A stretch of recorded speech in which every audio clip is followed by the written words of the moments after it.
Welcome back to sports peat. നമ്മുടെ Kerala Blasters versus Mumbai City FC മത്സരത്തെ പറ്റി നമ്മൾ ഓൾറെഡി ഒരു മാച്ച് റിവ്യൂ ചെയ്തിട്ടുണ്ടായിരുന്നു. അതിനുശേഷം ഇപ്പോൾ നമ്മൾ ഈ വീഡിയോയിൽ പറയാൻ പോകുന്നത് കേരള ബ്ലാസ്റ്റേഴ്സിന്റെ സൂപ്പർ താരം അഡ്രിയാൻ ലൂണ ഇനി ടീമിലില്ലാതെ എങ്ങനെ അദ്ദേഹത്തിന്റെ ഒരു പ്രസൻസ് ഇല്ലാതെ എങ്ങനെ ടീമിന് മുന്നോട്ട് പോകാൻ കഴിയും എന്നുള്ള ഒരു കാര്യത്തെക്കുറിച്ചാണ് ഈ വീഡിയോയിൽ നിങ്ങളോട് പങ്കുവെക്കാൻ പോകുന്നത്. സോ നിങ്ങളൊരു പുതിയ ആളാണെങ്കിൽ ഈ ചാനലൊന്ന് സബ്സ്ക്രൈബ് ചെയ്യുക. നമ്മൾ മുമ്പിട്ട വീഡിയോകൾ ഒരുപാട് പേര് കാണുന്നുണ്ട്, ഇങ്ങനെ വീഡിയോ കണ്ടിറങ്ങാന്നല്ലാണ്ട് ആരും തന്നെ സബ്സ്ക്രൈബ് ചെയ്യുന്നില്ല. സോ നിങ്ങളുടെ ഒരു സബ്സ്ക്രിപ്ഷൻ അത് ഇനി മുന്നോട്ടുള്ള വീഡിയോകൾ ചെയ്യാനുള്ള ഒരു വലിയ പ്രചോദനമാകും. സോ നമുക്കറിയാം, കഴിഞ്ഞ രണ്ട് മത്സരങ്ങൾ, അതായത് കേരള ബ്ലാസ്റ്റേഴ്സിന്റെ പഞ്ചാബ് FCക്കെതിരെയും അതുപോലെ തന്നെ മുംബൈ സിറ്റി FCക്കെതിരെ നടന്ന രണ്ട് കളികളിൽ നിന്ന് നമുക്ക് മനസ്സിലാക്കാൻ കഴിയുന്ന കുറച്ച് കാര്യങ്ങളുണ്ട്. നമുക്കറിയാം, ഈ രണ്ട് കളികളിൽ നമ്മുടെ കേരള ബ്ലാസ്റ്റേഴ്സ് സൂപ്പർ താരം അഡ്രിയാൻ ലൂണ ഇല്ലാതെയാണ് കളിച്ചത് എന്നുള്ള കാര്യം നമുക്കറിയാം. അതുകൊണ്ട് തന്നെ അദ്ദേഹം ഒരു അറ്റാക്കിംഗ് മിഡ്ഫീൽഡറാണ്, ഒരു പ്ലേ മേക്കറാണ്. അദ്ദേഹത്തെ പോലെ ഒരു താരം ഇല്ലാതെ എങ്ങനെ മുന്നോട്ട് പോകും എന്നുള്ള കാര്യത്തിൽ വലിയ ആശങ്കയിലായിരുന്നു കേരള ബ്ലാസ്റ്റേഴ്സ് ആരാധകരും അതുപോലെ തന്നെ നമ്മുടെ ടീമും.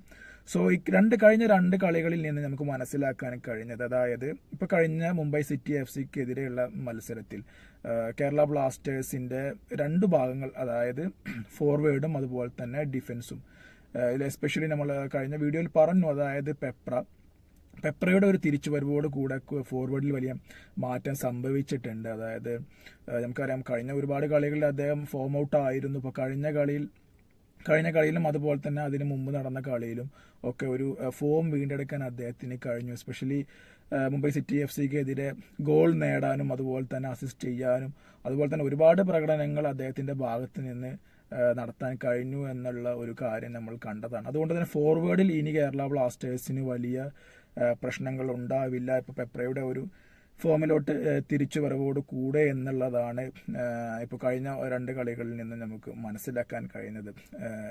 വേറെ ഒന്ന് പറയേണ്ടത്, എസ്പെഷ്യലി നമ്മുടെ ഡിഫൻസ്. നമുക്കറിയാം, ഡിഫൻസ് ഉഗ്രമായി കളിച്ചു.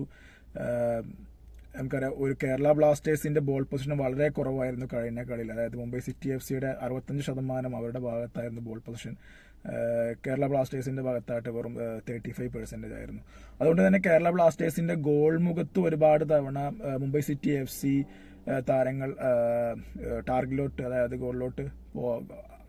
ഗോൾ അടിക്കാനുള്ള ലക്ഷ്യം ഒരുപാട് പ്രാവശ്യം ശ്രമിച്ചു. പക്ഷെ അതിനൊക്കെ തടയിടുകയായിരുന്നു നമ്മുടെ നമ്മുടെ ഡിഫൻസ്. എസ്പെഷ്യലി അതിൽ മിലോസിനെയാണ് എനിക്ക് എടുത്ത് പറയേണ്ട ഒരു താരം. മിലോസ് ഒരുപാട് തവണ അദ്ദേഹം ക്ലിയറൻസ് നടത്തി ഈ മുംബൈ സിറ്റിയുടെ ഗോൾ പോസ്റ്റിലോട്ടുള്ള ടാർഗറ്റിന് അത് തടയിടുകയായിരുന്നു. ആകെ ഒരു ടാർഗറ്റ് മാത്രമാണ് മുംബൈ സിറ്റിയുടെ ഭാഗത്തു നിന്ന് പോസ്റ്റിലോട്ട് വന്നത്. അത് ഗോളൊന്നും ആയില്ല. പക്ഷെ കേരള ബ്ലാസ്റ്റേഴ്സിന്റെ ഭാഗത്തു നിന്ന് 3 തവണ മുംബൈ സിറ്റിയുടെ പോസ്റ്റിലോട്ട് നമ്മൾ ടാർഗറ്റ് ഉതിർത്തു. പക്ഷെ അതിൽ രണ്ട് ഗോളും നമുക്ക് അടിക്കാൻ കഴിഞ്ഞു എന്നുള്ളതാണ് നമ്മളെ സംബന്ധിച്ചിടത്തോളം നമ്മൾ കളിയിലെ നിർണായകമായ ഘടകങ്ങൾ. സോ ഇതിന് മനസ്സിലാക്കാൻ കഴിയുന്നത്, ഫോർവേഡും അതുപോലെ തന്നെ ഡിഫൻസും വളരെ നന്നായി കളിച്ചതുകൊണ്ടുകൂടെ നമുക്ക് ഇനി വരാൻ പോകുന്ന കളികളിൽ കൂടുതൽ കോൺഫിഡൻസ് വന്നിട്ടുണ്ട് എന്നുള്ള കാര്യത്തിൽ യാതൊരു സംശയമില്ല. പക്ഷേ കഴിഞ്ഞ കളിയിൽ മുംബൈ സിറ്റി FCക്കെതിരെ നടന്ന കളിയിൽ സെൻട്രൽ മിഡ്ഫീൽഡ്, അതായത് നമുക്കറിയാം, നമ്മുടെ കേരള ബ്ലാസ്റ്റേഴ്സ് ക്യാപ്റ്റൻ ലൂണ ഇല്ല, അതുപോലെ തന്നെ ഇപ്പൊ ജീക്സൺ ഇല്ല. പിന്നെ കഴിഞ്ഞ കളിയിൽ വിപിൻ മോഹന് പരിക്ക് വന്ന് അദ്ദേഹം പുറത്തിരിക്കേണ്ട ഒരു അവസ്ഥ വന്നു. സോ അവിടെ മിഡ്ഫീൽഡിൽ കുറെ പ്രശ്നങ്ങൾ ഉണ്ടായിരുന്നു. അതുപോലെ തന്നെ മിഡ്ഫീൽഡിൽ കാര്യമായ ഒരു പ്രകടനം കാഴ്ചവെക്കാൻ കഴിയാത്തത് കൊണ്ട് തന്നെ ഡിഫൻസിന് കൂടുതൽ കാര്യങ്ങൾ ചെയ്യേണ്ടി വന്നു എന്നുള്ളതാണ് കഴിഞ്ഞ കളിയിൽ നിന്ന് മനസ്സിലാക്കിയത്. സോ ഇനിയിപ്പോൾ ജിക്സൺ തിരിച്ചു വരിക, അതുപോലെ തന്നെ വിപിൻ മോഹന്റെ ഒരു പരിക്ക്, അത് അപ്ഡേറ്റ്സിനും കാര്യങ്ങളും വന്നിട്ടില്ല. ഒരു പക്ഷെ വലിയ പ്രശ്നങ്ങളില്ല എന്നുണ്ടെങ്കിൽ തീർച്ചയായിട്ടും ഈ താരങ്ങളൊക്കെ തിരിച്ചു വരുന്നതോട് കൂടെ മിഡ്ഫീൽഡ് ഒന്നുകൂടെ ബെറ്റർ ആകും എന്നുള്ള കാര്യമാണ് കാണാൻ കഴിയുന്നത്. സോ ഫോർവേഡും ഡിഫൻസും വളരെ നന്നായി തന്നെ കഴിഞ്ഞ 1-2 കളികളിൽ കളിക്കുന്നതൊന്നുണ്ട്. അതുകൊണ്ട് തന്നെ ഇനി മിഡ്ഫീൽഡിലും ഒരു തിരിച്ചുവരവ് വന്നു കഴിഞ്ഞാൽ ഒരു പക്ഷേ നമ്മുടെ ക്യാപ്റ്റൻ അഡ്രിയാൻ ലൂണ ഇല്ലെങ്കിൽ കൂടെ ടീമിന് മുന്നോട്ട് പോകാൻ കഴിയും എന്നുള്ള ഒരു കോൺഫിഡൻസ് ടീമിന് വന്നു എന്നുള്ളതാണ് എനിക്ക് പേഴ്സണലി ഫീൽ ചെയ്തത്. എന്താണെങ്കിലും ഇനി നമുക്കറിയാം, കേരള ബ്ലാസ്റ്റേഴ്സ് ജനുവരിയിലാണ്, അതായത് ജനുവരിയിൽ 12-നാണ് നമ്മുടെ AFC ഏഷ്യ കപ്പ് തുടങ്ങാൻ പോകുന്നത്. അതിന് ഒരു മാസക്കാലം അളവിൽ നീണ്ടു നിൽക്കും. അതിനുശേഷമാണ് പിന്നീട് ഒരു ന്യൂ ട്രാൻസ്ഫർ വിൻഡോയിൽ ഒരു പുതിയ താരത്തെ കൊണ്ടുവരിക എന്നുള്ളതൊക്കെ റിപ്പോർട്ടുകൾ വന്നിട്ടുണ്ട്. സോ ഇനിയിപ്പോൾ ഒരു താരം വന്നാൽ കൂടെ അദ്ദേഹം ടീമുമായി ഒത്തിണങ്ങി ഒരു ഫോമിലോട്ട് വന്ന് അതിനൊക്കെ കുറച്ച് കാലതാമസം എടുക്കും എന്നുള്ള കാര്യത്തിൽ യാതൊരു സംശയവുമില്ല. എന്താണെങ്കിലും ക്യാപ്റ്റൻ ലൂണ ഇല്ലാതെ നമ്മൾ കഴിഞ്ഞ 2 കളികളും വിജയിച്ചു.